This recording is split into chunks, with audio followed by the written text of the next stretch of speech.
They went ride or die with it, and they didn't ride, they just died. Right? So they're not died physically, but their dreams died. Right. So for every Jerry Jones, there's 10,000 other Jerry Joneses that tried the same thing. They didn't get to own the Dallas Cowboys.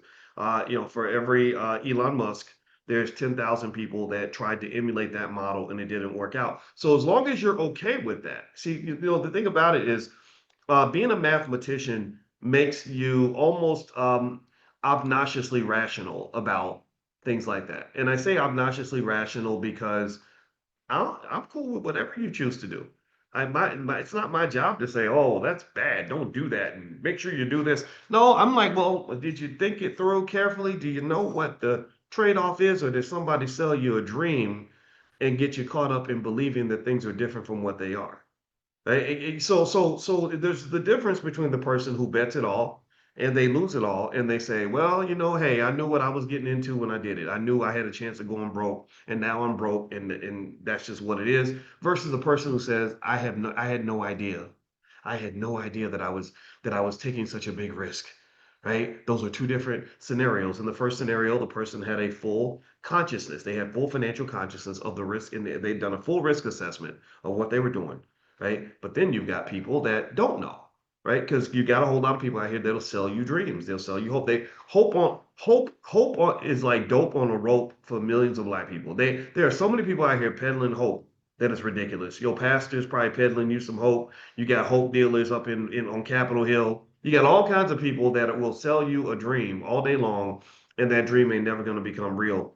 And that to me is very offensive because it's taking advantage of your emotions and maybe your lack of understanding of what's going on. Um, I think with the stock market, the thing about it is I don't want to sell it to you as a dream. I don't want to sell, I'm not selling to you at all. I want you to know how this thing works. I want you to know just what it is. So here's what it is. Sometimes you're going to wake up and look at your portfolio and it's going to suck. It's going to be like, oh man, it's going to be depressing, right? And so your mental health is really important. Making sure that you know how to put it in the proper perspective so you're not sitting there sweating and panicking and dry heaving and going crazy. um, it also can be really rewarding on those really good days and good weeks and good months and good years when when you literally look around and you're like, oh my gosh, my net worth went up by $2 or $3,000 today, and I didn't even have to go to work to do that. That's pretty exciting, right?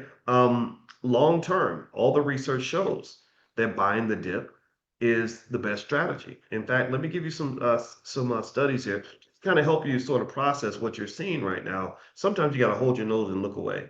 If you you know and if you don't want to do that, another approach is you can buy in. You can look at these stocks that are now cheaper than they were before, and you can start making purchases. You can make some adjustments.